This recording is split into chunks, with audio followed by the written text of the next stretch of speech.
The road to the River of Beauty was not marked on any map, nor did anyone they asked give clear directions.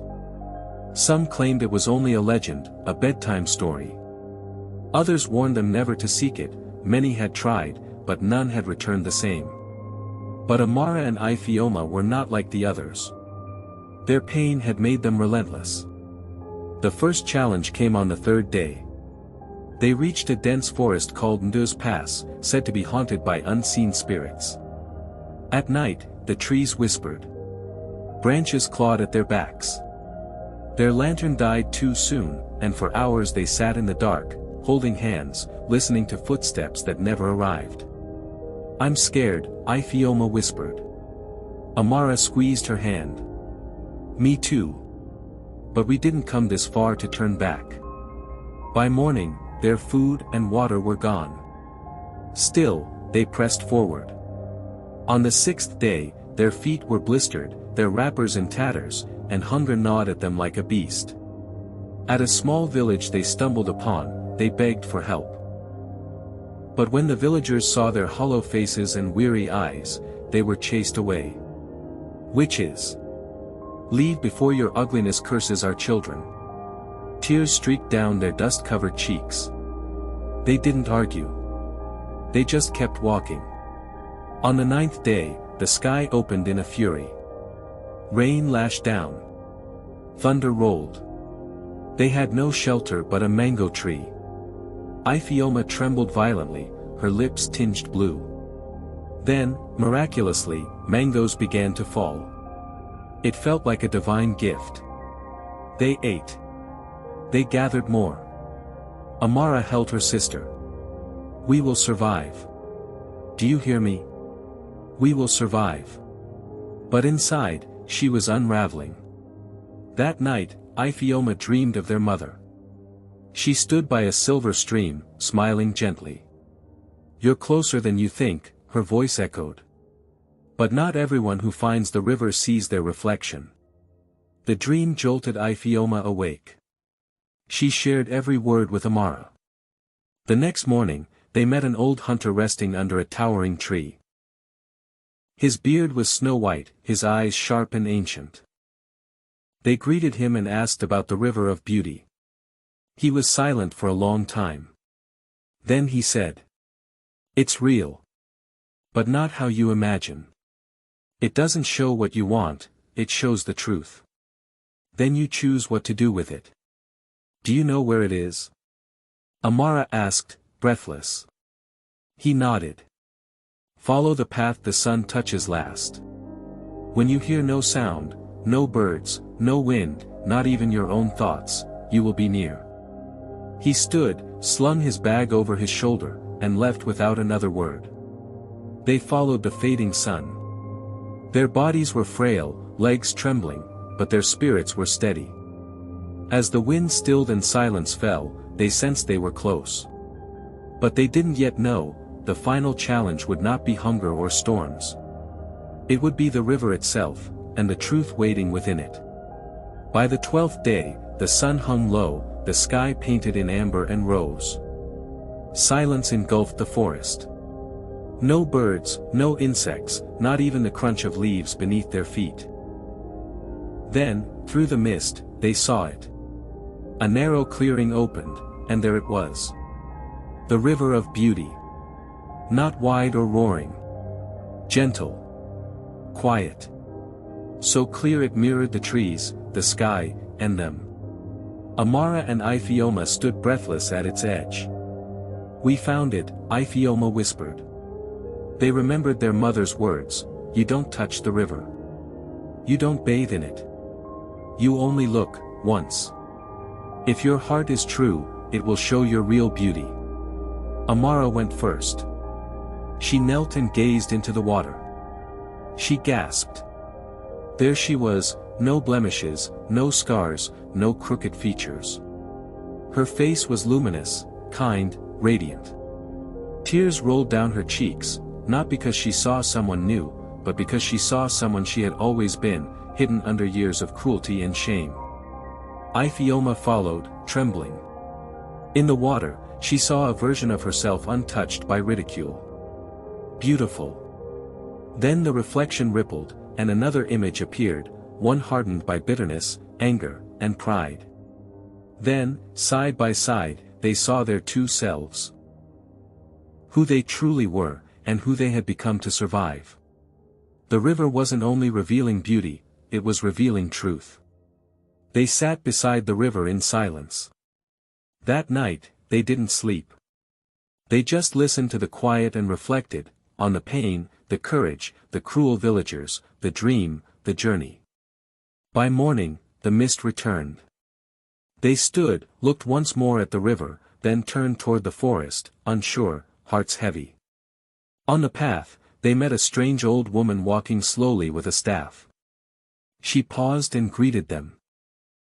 "My daughters, why such sorrow on your faces in this lonely place?" They told her everything, how their village shamed them, how they searched for the river, and what they found.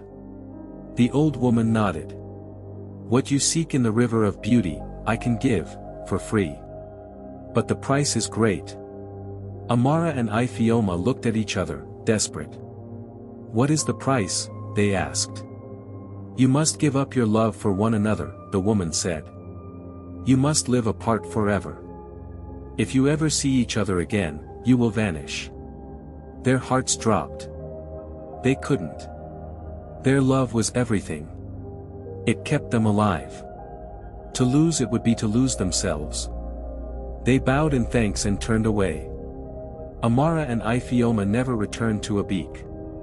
And without them, the village changed. The laughter turned to silence. The cruelty faded. Children who once threw stones now told tales of the brave sisters who left in search of the river of beauty and never returned. And though no one said it aloud, the village lived with a quiet, lasting shame. They had driven away two hearts too full of love to stay. The next morning, Amara and Iphioma sat beside the river, their feet skimming its glassy surface, watching the ripples. They had seen themselves, not just their faces, but their truth. The river had stripped away everything false and left only what mattered. It was the first time they truly felt peace. "I don't want to be angry anymore," Iphioma whispered. Amara nodded. "I don't want to keep pretending I'm not hurting." They talked for hours, about the village, the journey, the old woman, the dream. They knew they couldn't go back. Then they remembered a village their mother once spoke of, Amici, her birthplace. A quiet place surrounded by hills and farmland, where their grandmother still lived. "If the world turns on you," she used to say, "Amici will welcome you." So they began again, weak in body, strong in spirit. The path to Amici was long, but lighter than the one behind them. They laughed more. They shared stories. Their bitterness softened. When they arrived, their grandmother was outside, weaving mats. She looked up, then dropped her work. "Amara. Iphioma." They ran into her arms, weeping. She held them like they were children again. "You're home now. You're safe." And she meant it. Amici was different. The villagers had heard whispers of the girls from Abik, but here, no one cared about appearances. They were welcomed with open arms. Given food, space to rest. The market women smiled at them. The children played nearby without fear. Amara and Iphioma started fresh. They helped on the farm. Joined the women's group. Slowly, their confidence bloomed, not from painted faces, but from truth and strength. They wore their scars with pride. The pain of rejection never fully disappeared, but it no longer defined them. They had learned to love themselves. And in Amici, they were loved too. Seasons changed in Amici.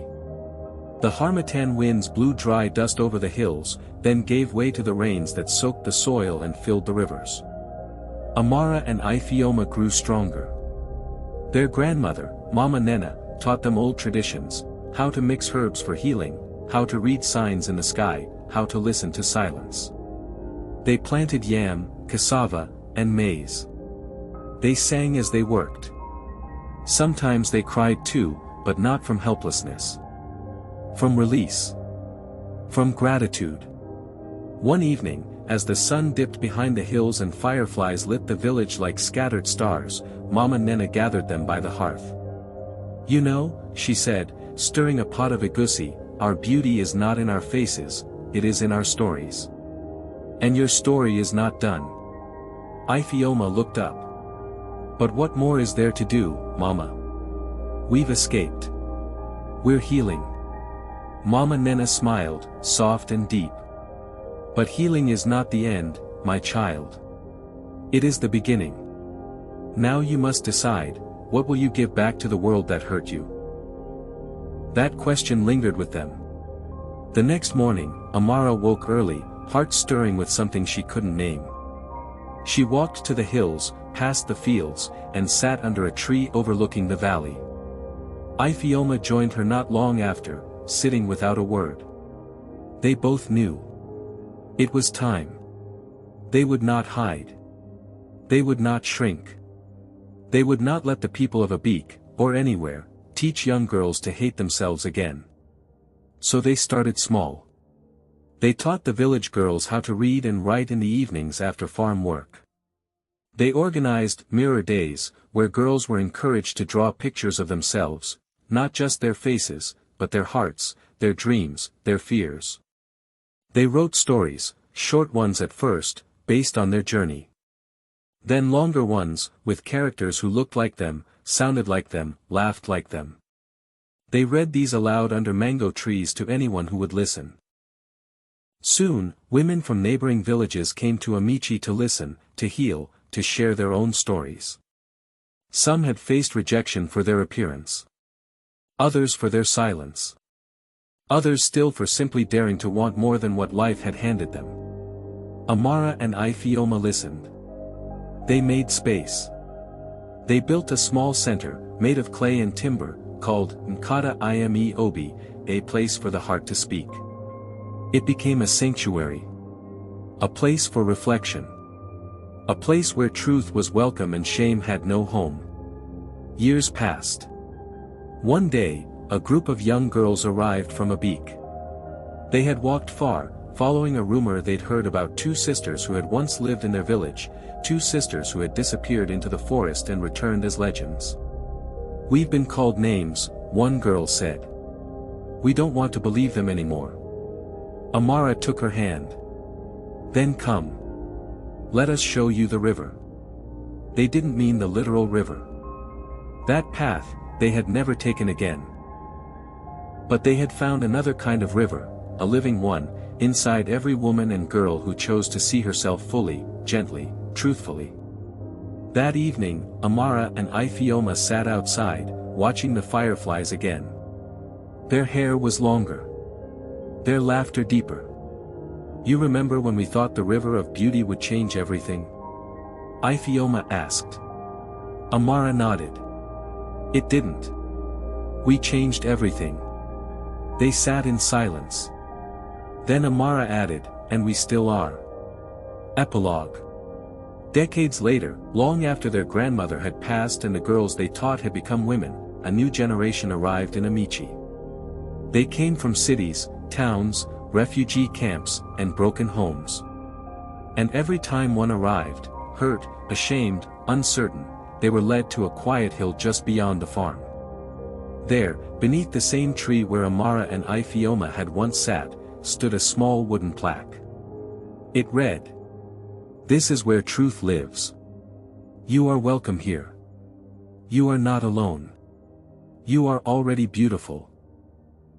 In honor of Amara and Ifeoma, who turned pain into peace, and silence into song. And beneath the plaque, a small stream flowed, gentle, quiet, reflective. The river never left them. It lived on. In every girl who came seeking herself. Years had passed since the day Amara and Ifeoma first welcomed the girls from Abik. In that time, Nkata Ime Obi grew, not just in walls and windows, but in spirit. What began as a small refuge blossomed into a movement. Every season, more women came. Some were widows, some were mothers, some had never spoken their own names with pride until they arrived in Amici. They brought songs, stories, and recipes from their villages. They cried and laughed and planted new trees, new hopes. Amara and Iphioma aged with grace. Their hair turned silver. Their steps slowed. But their hearts, those fierce, open hearts, only grew stronger. One afternoon, a young girl named Zikora arrived. She was no older than 12, thin as a stick, her eyes wary like a deer in a hunter's forest. No one knew where she had come from. Her clothes were torn. Her voice was soft and unsure. She wouldn't look anyone in the eye. When Iphioma knelt beside her and asked her name, the girl only whispered, "Does it matter?" But Amara smiled gently. "It does here."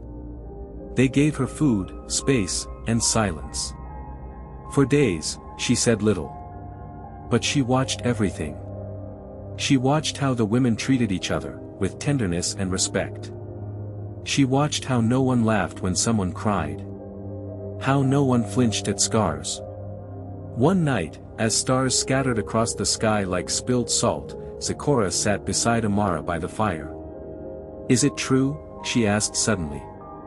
Amara turned to her. "What, my dear?" "That you and your sister once looked into a river, and it showed you who you really were." Amara took a deep breath. "It didn't just show us who we were. It showed us who we had become. And who we still could be." Zikora thought about that. Then she asked, "What if I don't like what I see?" Amara smiled, touched the girl's hand. "Then you're already farther along than most. Because knowing that is the first step toward healing." Zikora didn't reply, but she leaned her head against Amara's shoulder. It was the first time she had touched anyone since arriving. One rainy season, news arrived from Abik. A new chief had been installed. The elders were aging. The youth were restless. Many had grown ashamed of the old ways, of how their village once treated its own. And more than that, they were curious. One woman, Nkiru, wrote a letter. "We were children when you left. We heard the stories. Some mocked. Some wept. But I've grown now. I have daughters. And I don't want them to live in a place where beauty is measured by cruelty. Please, will you return?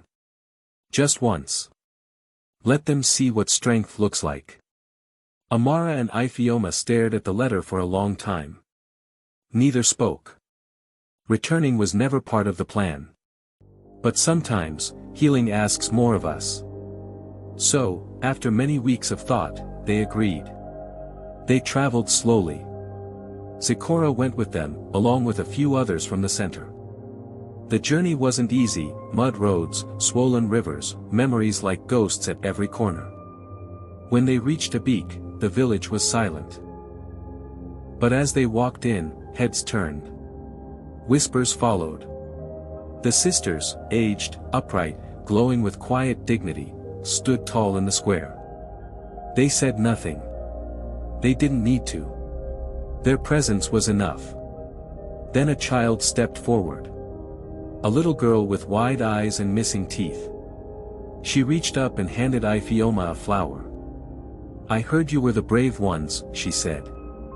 Iphioma took the flower and smiled through tears. "We were just the first to stop hiding." That day, they met with the women of Abik. Not to confront, not to scold, but to teach. They shared stories. They brought scrolls and herbs and laughter. Zikora even told her own tale, trembling, but proud. It was not a full reconciliation. Some old ones still turned away. But many listened. And that was enough. Final part, the new river.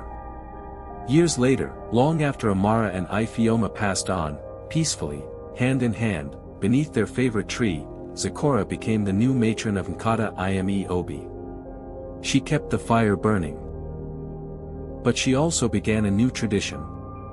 Every year, on the night of the first full moon in the rainy season, she would take the newest girls down to a stream hidden in the forest. It wasn't the same river as before, but it was still, quiet and clear. She'd say, "Look into the water. Not to judge. Not to weep. Just to see." And as the girls peered into the stream, they saw themselves, scars and softness, hurt and hope, and slowly, with time, they began to smile. Because they knew. They didn't have to be beautiful to be worthy. They already were.